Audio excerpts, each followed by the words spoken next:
Welcome to the Daily Dose. Today is March 2nd, 2019.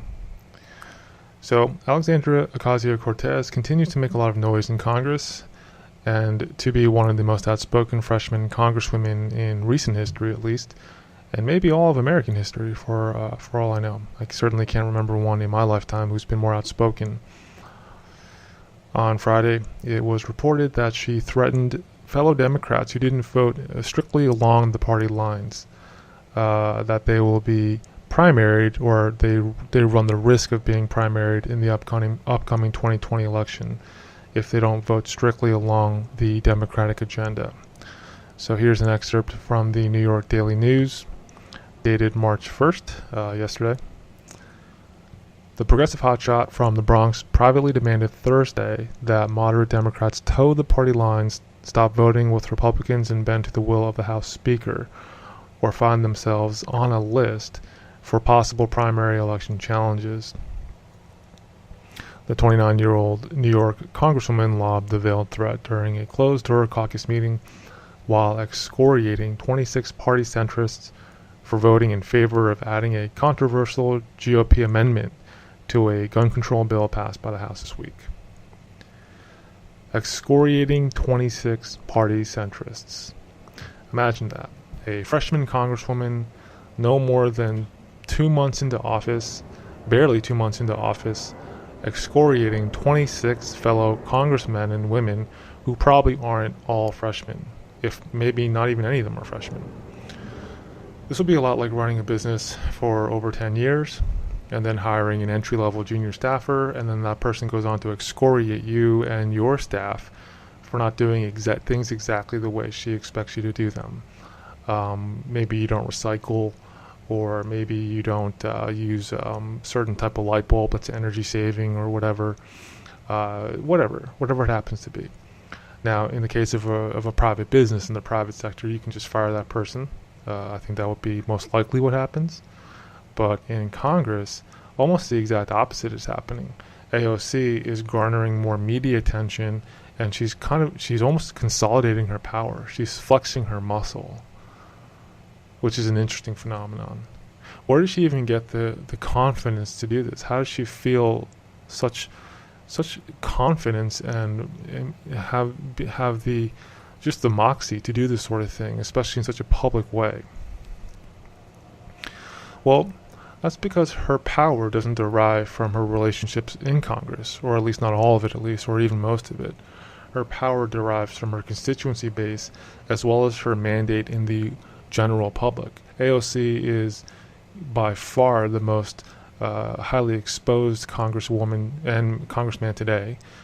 She gets the most searches on Google. She gets the most run in the news and late night media. She has the most exposure.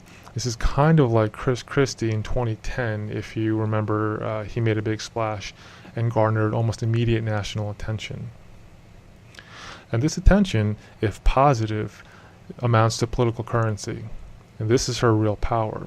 And so the more she puts out far left extreme content, quite frankly, like that energy bill, like that green energy bill, the more she consolidates her power. It doesn't even matter if these bills get passed. That green energy bill is not going to get passed.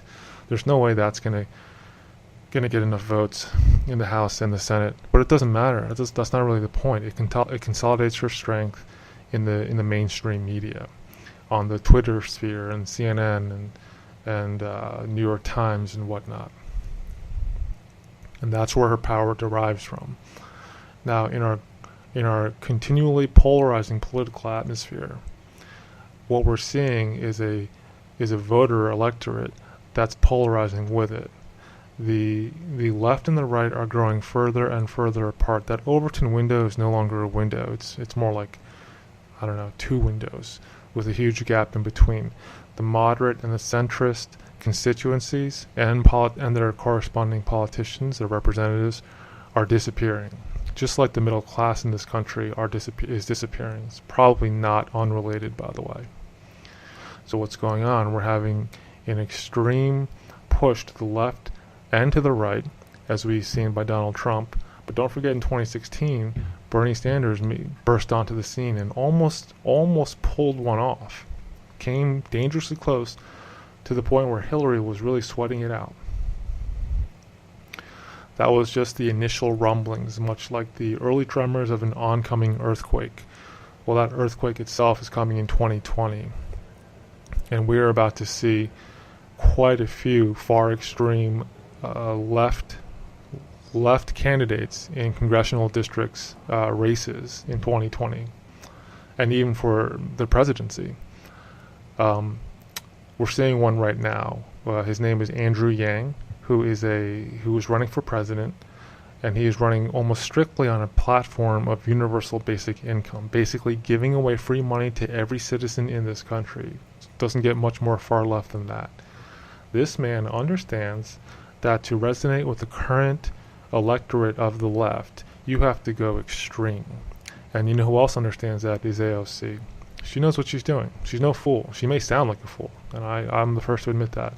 But she understands this game much better than the Nancy Pelosi's, the Cory Bookers, the Kamala Harris's, or however you pronounce it.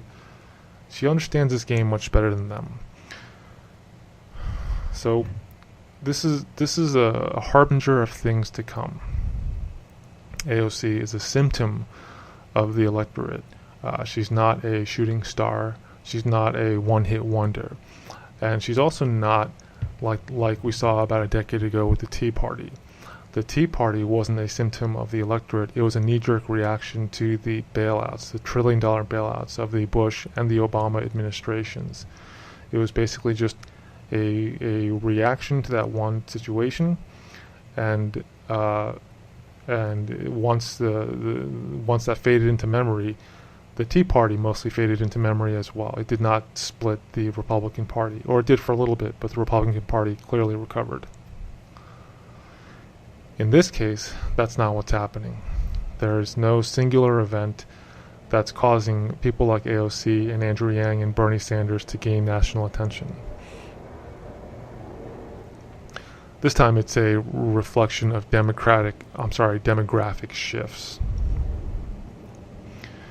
As the world continues to change in a certain direction, we're going to see more and more of the AOCs and the Andrew Yangs and the Bernie Sanders.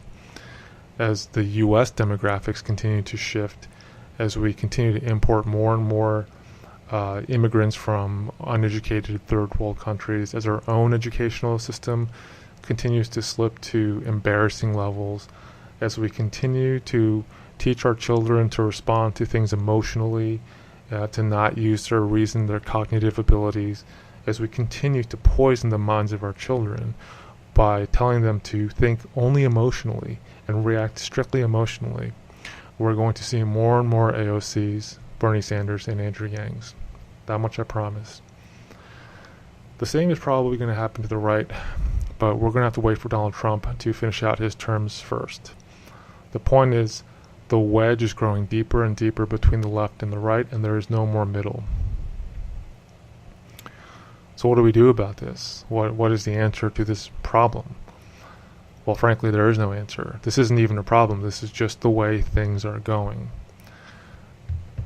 What you don't want to be is the guy who pines for a time of the way things once were. You don't want to be that guy who's constantly reminiscing about how things once were, as if that was sort of a state of affairs that existed forever before AOC showed up. That's not the case. The world is always in a continual state of flux. It's a continuous state of change.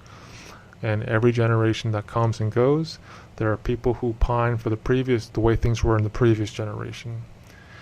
If you're going to be that guy who says, well, I remember a time when politicians used to compromise and find middle ground and try to understand one another. Well, then you also may as well be that guy who's in his 40s, drinking at a bar, showing off about his varsity high school football days when he scored 2 touchdowns in the championship game. But now he's 42, he's got a beer gut, and he can't hold down his truck driving job because it's been outsourced to automated trucks now. If you want to be that guy, go right ahead, but it's your future, not mine. The only thing you can do is prepare. This is the new world order for now.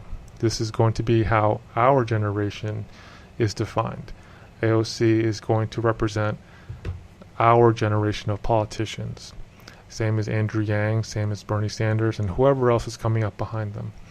And the establishment politicians like the Cory Bookers or even the Beto O'Rourkes, they're going to be a relic of the past. What we're seeing are the beginnings of a purge which will remove the centrist and moderate Democrats and Republicans and replace them with the more extreme wing of both parties. This purge, once again, is going to be a reflection of the shifting demographics of our country as our population composition continues to trend in the wrong direction and our values continue to deteriorate and our educational system continues to fail its own children. There's no good answer here, like I said. Reminiscing for a time of the past is a waste of time. The only question is, how can you prepare properly for this new reality? I don't have the answer to that right now. If I did, I would certainly lay it out, other than to say, get ready, this wave is coming, and nothing is going to stop it.